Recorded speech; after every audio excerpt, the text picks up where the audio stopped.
Ya, pemirsa, keracunan massal menimpa puluhan santri Pondok Pesantren Darul Amin Sampit, Kabupaten Kota Waringin Timur, Kalimantan Tengah.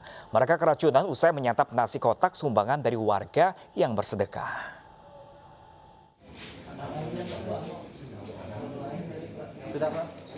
30 orang santri Pondok Pesantren Darul Amin Sampit, Kabupaten Kota Waringin Timur, Kalimantan Tengah, menjadi korban keracunan makanan Jumat malam. 11 santri bahkan harus dilarikan ke rumah sakit karena mengalami gejala keracunan berat. Korban mengalami pusing, muntah hingga lemas usai menyantap nasi kotak sumbangan warga. Santri yang mengalami keracunan mendapat makanan dengan menu nasi, telur, dan tempe yang diakui mereka memiliki rasa yang aneh. Ada orang memang niat baik membagikan nasi bungkus, nasi kotak. Ternyata kan dibagi, akhirnya mereka setelah makan merasa muntah-muntah. Nah itu jadi kita ada inisiatif membawa ke rumah sakit ke OGD. Ada 100-an kali. Sekitar 100-an. Kasus keracunan massal yang menimpa para santri telah dilaporkan kepada kepolisian setempat. Dari Kota Waringin Timur, Kalimantan Tengah, Norman Syah, iNews melaporkan. Pemirsa, saling klaim kepemilikan sekretariat gedung DPD Golkar Kota Bekasi, Jawa Barat berakhir ricuh. Kericuhan ini dipicu adanya dualisme kepemimpinan Partai Golkar yang masing-masing saling klaim merasa sah.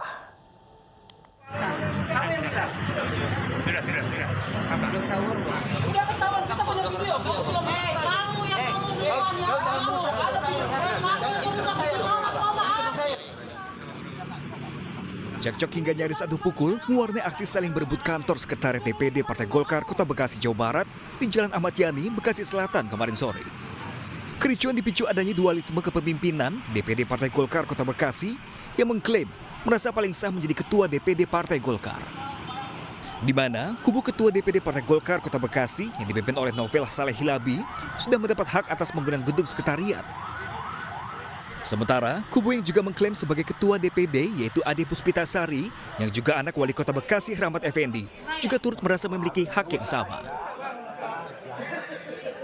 Ini saya sangat menyesali dan menyayangkan karena sebuah rumah tangga itu diselesaikan dengan rumah tangga itu sendiri. Tidak boleh membawa rumah tangga orang lain yang tidak ada benang merahnya.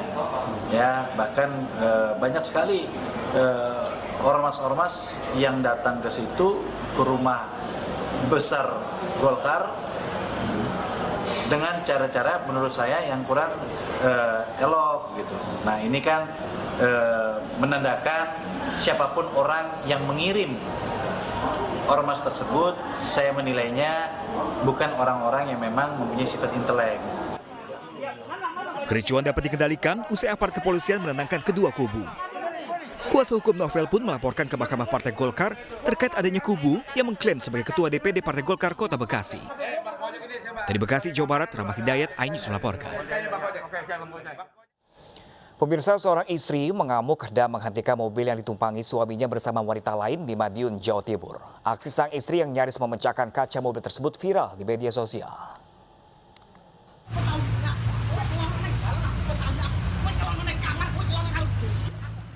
Pertengkaran suami istri ini viral di media sosial. Sang istri menghentikan mobil yang dikendari suaminya karena membawa wanita lain yang diduga merupakan selingkuhan sang suami.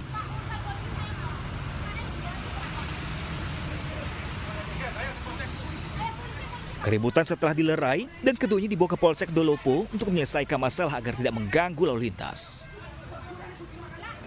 Yang video itu orang lihat itu, orang lihat datang video. Saya nggak video juga ya. Tadi yang sempat misah itu dalam video itu sebenarnya siapa Pak?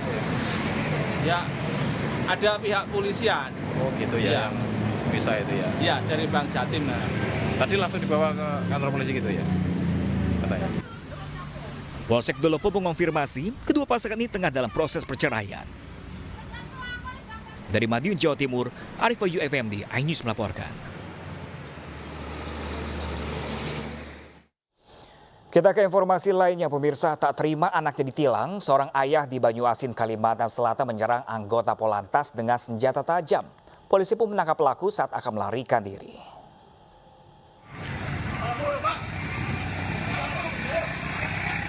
Warga di Simpang Tugu Poluan, Kecamatan Betung, Kabupaten Banyuasin kemarin pagi dikagetkan dengan seorang pria mengamuk dengan membawa senjata tajam terekam video amatir. Seorang anggota Polantas Betung yang menjadi target amukan pria tersebut pun melarikan diri hingga jatuh ke parit.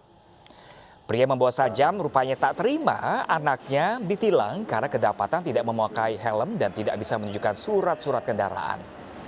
Pelaku pun segera ditangkap saat akan kabur dan polisi juga mengamankan senjata tajam yang digunakan tersangka untuk mengancam korban.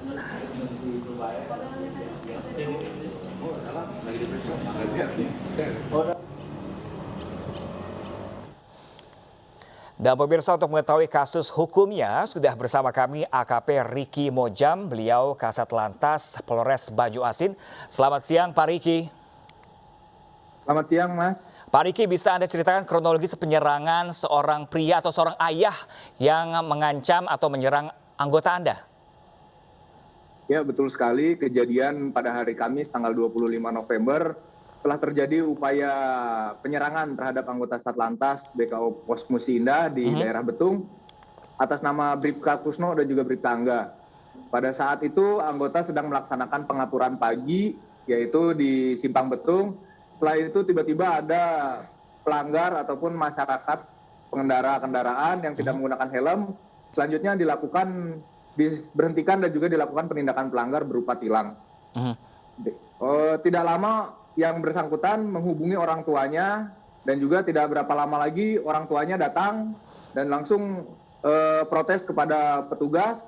Oleh petugas itu dijelaskan dan selanjutnya tiba-tiba yang bersangkutan atau orang tua tersebut berlari ke arah mobil dan mengeluarkan senjata berupa parang dan juga celurit, lalu diayunkan dan juga diarahkan kepada petugas. Demikian. Nah, Pak Riki, ini dua anggota Anda yang menjadi target sasaran ini, apakah memang anggota polisi yang menilang anak pelaku? Betul sekali, Mas. Jadi dua orang itu melakukan penindakan pelanggaran karena di situ ada melihat pelanggaran kasat mata yang berpotensi terhadap laka lantas. Oleh karena itu dilakukan penindakan berupa tilang.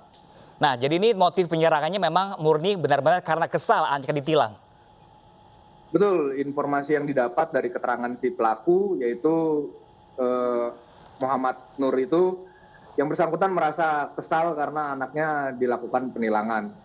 Nah, atas tindakan pelaku ini dua korban atau dua anggota Bapak ini mengalami luka nggak, Pak? Alhamdulillah untuk anggota selamat, tidak terluka pada saat penyerangan. Oke, baik Pak Riki, terima kasih banyak Pak Riki. Semoga masalah cepat selesai dan segera selesaikan. Terima kasih Pak Riki. Pemirsa, aksi seorang guru honorer yang membantu siswanya yang putus sekolah viral di media sosial. Sang guru membelikan seragam dan peralatan sekolah untuk siswanya yang hidup dalam kemiskinan. Dan menangis. Dibilang ke Pak, aku mencari ketenaran, padahal udah dibilang sama ibu itu. Empat pun kubelikan bajunya, ternyata tidak ada di telepon. Sambil terisak, Sri Purnama, seorang guru honorer berstatus tenaga sukarela di SDN 061 Mompang Julu, bercerita mengenai kisahnya yang membantu siswa miskin yang nyaris putus sekolah dan viral di media sosial. Meski dengan gaji pas-pasan, Sri Purnama yang sudah mengabdi lebih dari 5 tahun sebagai guru honorer tak berberat hati untuk membantu siswanya bernama Raju Nasution yang tak mau lagi bersekolah lantaran tak memiliki seragam. Raju memang hidup dalam kemiskinan semenjak ayahnya meninggal dunia dan hanya tinggal bersama sang nenek. Terus dia ke sekolah baju apa? Baju hari-hari pas masuk sekolah kan Pak. Di situ saya nggak tahan Pak melihatnya, anak-anak semua kawan-kawannya baju seragam sekolah, dia pakai baju hari-hari biasa kan. Memang saya sudah janji sebelumnya kalau memang benar-benar mau sekolah Raju, datang ke sekolah, jangan alasan baju. Terus datanglah dia kayak gitu kan Pak. Jadi saya nggak tahan melihatnya kan. Saya mengapresiasi ini. Saya berharap semua guru-guru yang ada di Mandailing Natal ini berbaik hati meringankan tangan untuk murid-murid kita yang kurang mampu. Ini pun sejak saya jadi kepala dinas baru saya tahu beritanya di hari guru ini dan saya ucapkan terima kasih kepada mereka yang masih peduli. Dinas Pendidikan meminta pihak sekolah aktif membantu siswa yang kurang mampu, apalagi dengan tersedianya dana BOS yang masih sangat memadai bisa digunakan untuk kepentingan sekolah, termasuk membantu siswa dalam menempuh pendidikannya. Dari Mandailing Nata, Sumatera Utara, Ahmad Hussein Lubis, iNews melaporkan.